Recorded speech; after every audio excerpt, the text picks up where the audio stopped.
よいしょ。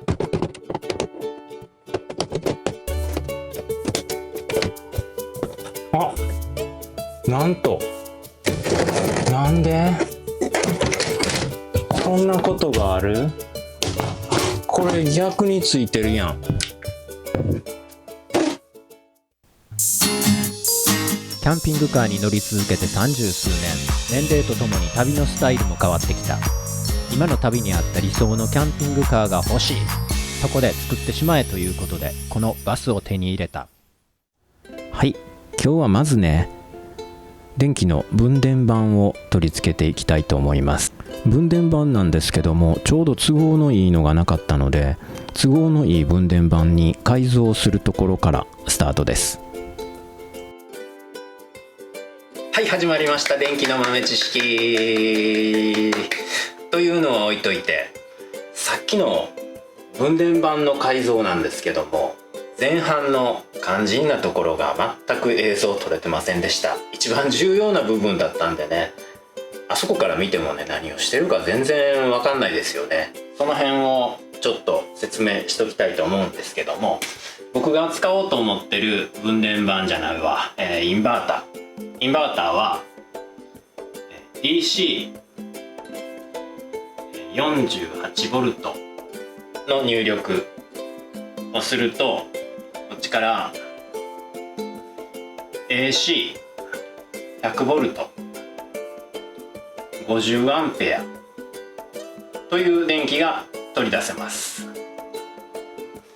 そしてこれを車につけるんですけども、こっちバッテリーからですよね。 48V のバッテリーから電気を入れてやると、こっちに 100V、 皆さんコンセントで使う電気ですね、あれが出てくるというやつなんですけど、やっぱり安全に使おうと思ったらブレーカー必要ですよね。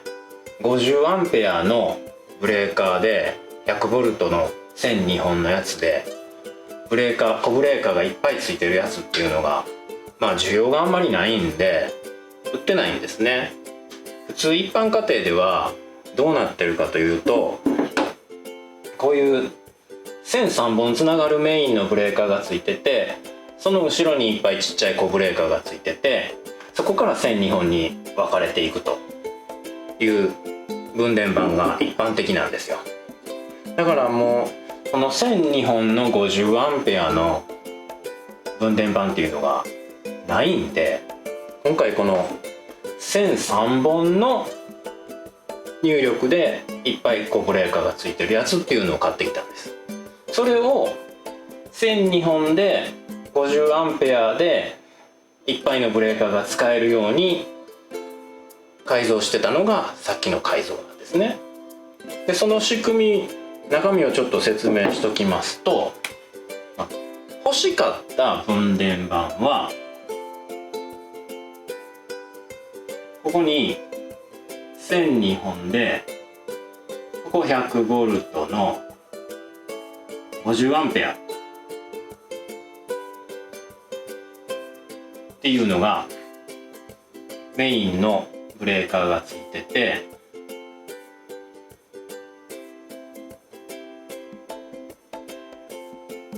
そして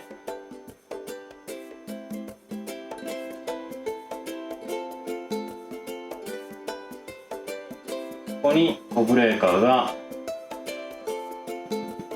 いっぱいついてるやつが、こういうのが欲しかったんです。ところがここもう3つ4つぐらいしかついてなくて、ここも 30A ぐらいまでの小さいものしか売ってないんですね。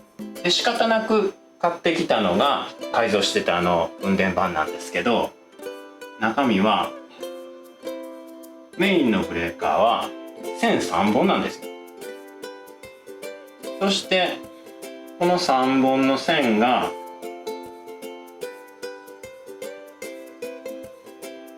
こうつながってて、そしてここに小ブレーカーが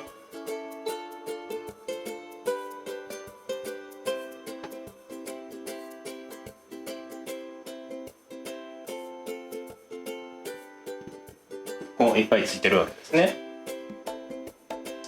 でこれこの線3本の分電盤っていうのはここ 100V、 ここ 100V で、中性線、この真ん中の線を共通線としてそれぞれの反対側の線ですね、これを使うと真ん中の共通線と外側の線を使うとここ 100V、 これもこれ 10V になって 100V、 100V、 こっちもこの反対側の線と中性線を使うと 100V、 100V、 こんな感じになってるんですね。でこの端っこと端っこを使うとここ 200V 出てくるんですよ。 100V と 100V で 200V ね。そうするとパワーの大きなねエアコンとか IH とか皆さんご家庭で使ってらっしゃるやつね、 200V こうやって供給されてますね。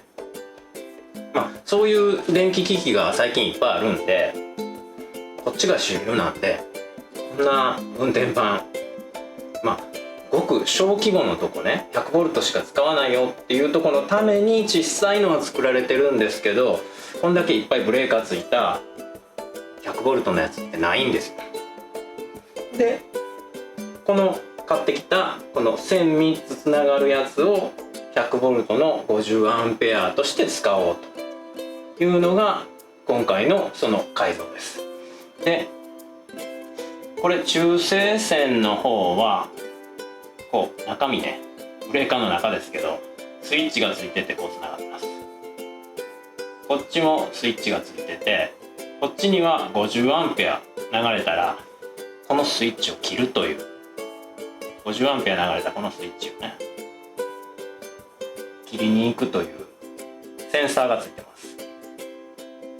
でこっち中性線はスイッチだけついててつながってます。こっちもスイッチ、こっちもスイッチついてて、ここに 50A のセンサー、ここに 50A のセンサーついてます。こっちに 50A 流れてもこっちに 50A 流れてもこのスイッチを切りに行くという仕組みになってるんですけど、こっちにも 50A こっちにも 50A 流れると両方で 100A ですよね。 100A 流れちゃいますよね。でもインバーターの出力は 50A だけなので 50A で切れないと具合悪いんで、こっち片一方こっち側の線には何もつながなくて、こっちの2本にこのインバーターのこれねをつなぐと。そうするとこっちの 50A のこのセンサーだけしか電気通りませんから、こっちには電気通らないようになってますんで、ここが 50A になったら切れるという考え方ですね。でもこれよく見たらこっち側線つながってなかったらこっち半分のブレーカー使えませんよね。当然これちょっと書いたままでしたけど、今回 200V の機器っていうのは全くないんでこれは使わないという想定ですね。でそれぞれねこの 100V のブレーカーがいっぱいついてるということで、そうするとこっちが半分使えないですよね。それを使えるようにするためにこっち側の 50A のセンサーを通ってきた電気をここで分けてあげると、こうつなぐ、この改造をさっき動画の中でやってました。そうすると全ての電気はこっちの 50A のこっち側のセンサーを通ってこっち下側のブレーカーにも供給する。ここを渡ってこっち側の上のブレーカーにも供給すると。でそのトータルが 50A 超えると切れますよという風になるわけですね。その改造をさっきやってました。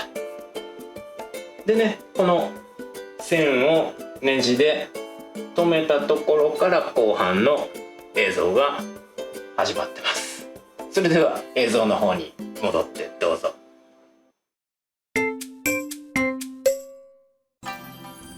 はい、左右の端子をね8スキヤの線で渡ってネジを締め終えたところです。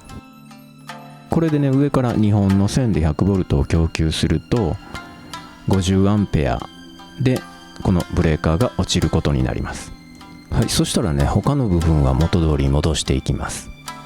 外したネジもね、元通りしっかり取り付けていきます。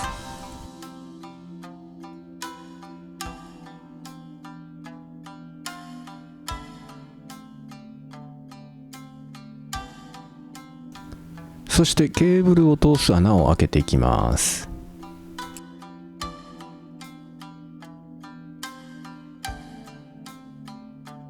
こちらは DC 回路のブレーカーボックスですね。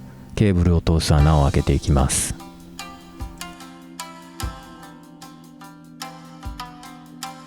この DC 回路の方はね、まあまあ太い線も通るんで、もう一つ穴を開けておきましょう。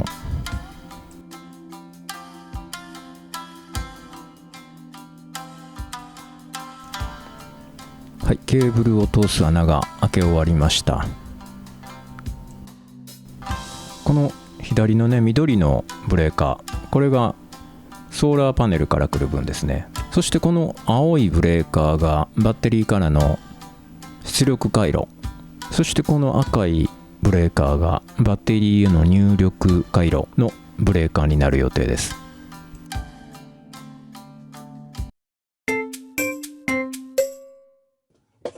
はい、そしたらね、さっき改造した分電盤の方を取り付けていきたいと思います。皆さんお気づきですか？これおかしいですよね。本人は全く気づいてないんですけどね、ここでまず一つ目やらかしてます。そしてね、ここでもまたもう一つやらかしてるんですね、実はね。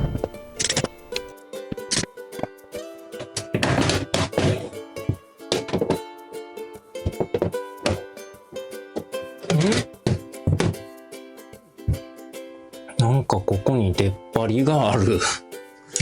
出っ張りがあるじゃないですか。そうなんですよ。 DC ブレーカーのボックスの横にちょっと出っ張りがあって、先につけた AC の分電盤のね、蓋が閉まらないという、もう少し離してつけなければいけなかったんですね。よいしょ。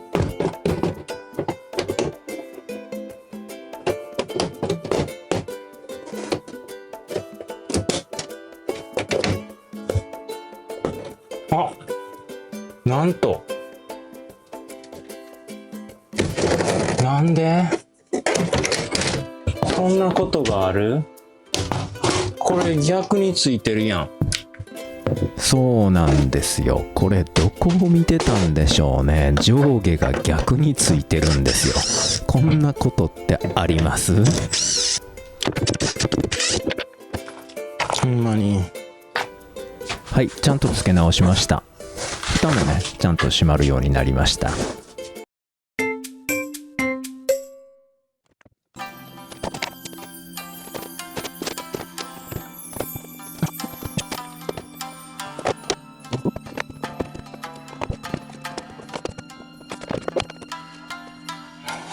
そしたらこれはとりあえずこれ上も下もね、そう関係ないので、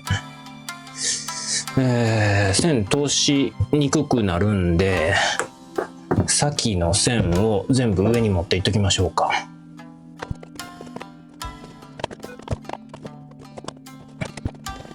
でね、後から通してきた線を下につないだらつなぎやすいので、下を開けときます。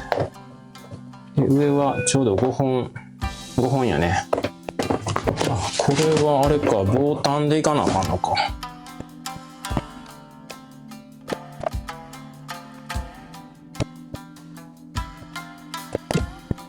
一応書いとかんとわからんように。ペン。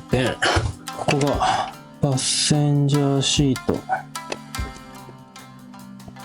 ベッドルーム、マルチルーム。次にパッセンジャーシートとか、フリージ。パッセンジャーシートでマルチルームでフリージ。ベッドルーム。接続しました。あとはここやね、電子レンジと、はい。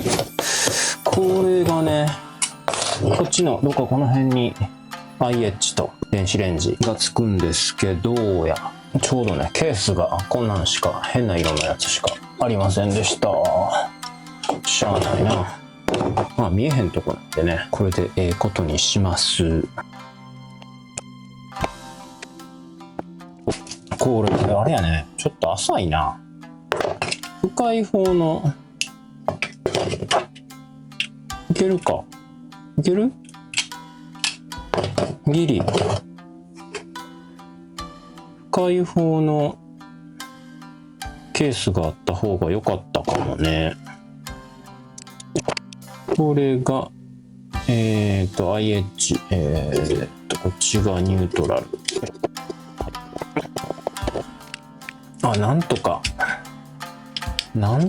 収まる。ちょっとはみ出すか。まあ深いケース買ってきてもええかな。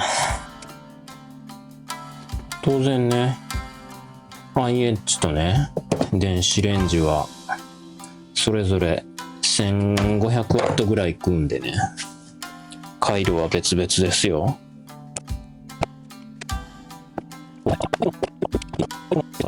これ逆やん。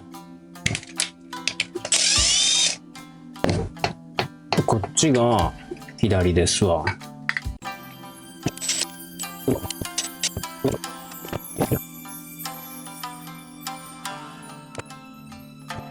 あとは給湯器とちょっと回路足りひんかもね。10回路じゃ全部開けようと思ったらね、あんまり電気を食わへんものをまとめないといけないかもしれないですね。給湯器1個入れるとベッドルームとかダイネットスペースとかコンセントをまとめないとダメですね。ちょっと足りないですね。パッセンジャーシートと充電ステーションもまとめようかな。パッセンジャーシートと充電ステーションまとめる。でマルチルームじゃなくて、マルチルームはね、ラップトントイレとかあの辺の電源がどれぐらいいるんかな知らんけど、ダイネットスペースとベッドルームは充電とかにしか使わへんから、パソコンとかね、それはまとめましょうかね。キッチンの上に出すコンセントもこういるんか。コーヒーメーカーとか電熱器を使うからね。でもダイネットスペースはホットプレートとか使う可能性があるから、キッチンとは一緒にせん方がいいと。バンドで持っていった方がいいと。ベッドルームは充電で、充電ステーションとベッドルームとパッセンジャーシートまとめたら12やから、今パッセンジャーシートとベッドルームに入っとくから、1個開けてキッチン入れる。んでここに今マイクロウェーブオーブン、それから IH が来たから給湯、エアコン単独、これで10回路パツパツか。はい、10回路いっぱいになっちゃいましたね。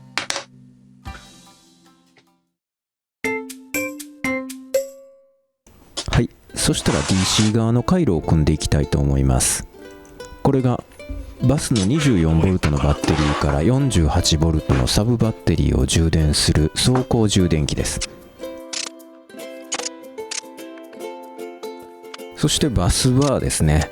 各電圧 12V、24V、48V の回路のバスバーをここにつけます。このバスバーをつけとかないと、一つの端子に線が何本もつながったりしてね、大変なことになるんでね、各電圧のバスバーを設けました。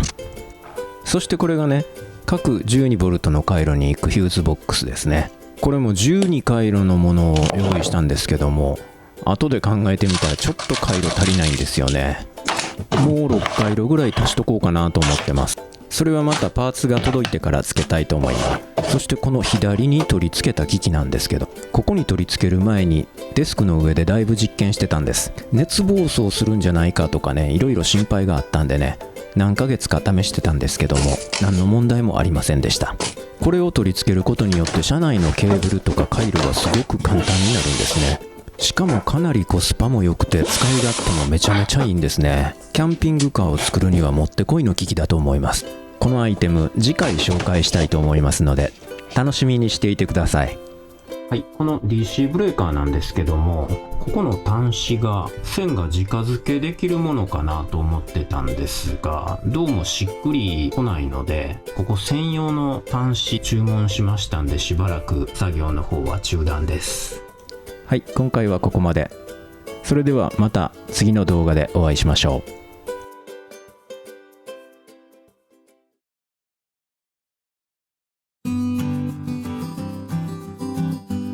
車中泊、キャンプ、登山などの動画はアウトドアアクティビティのサブチャンネルで公開しています。こちらのチャンネルもぜひチャンネル登録してみてくださいね。